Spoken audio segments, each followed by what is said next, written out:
सुनी सुनी भगवान जन बिहान होके दी कि आज राजा जी के कुरवे में जवन होके दी।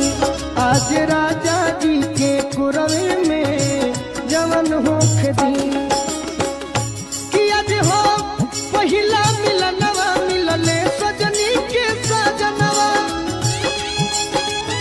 जय हो हे भगवान। हमार अंगे अंगे गुलाब नियन खिलल बाबा दनवा।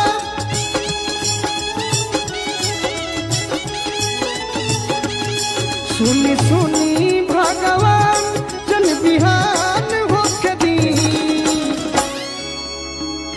कि सुनी सुनी भगवान जन बिहान होके दी। तो यह बेराजा जी के कुरवे में जवन होके दी। आज राजा जी के कुरवे में जवन होके दी।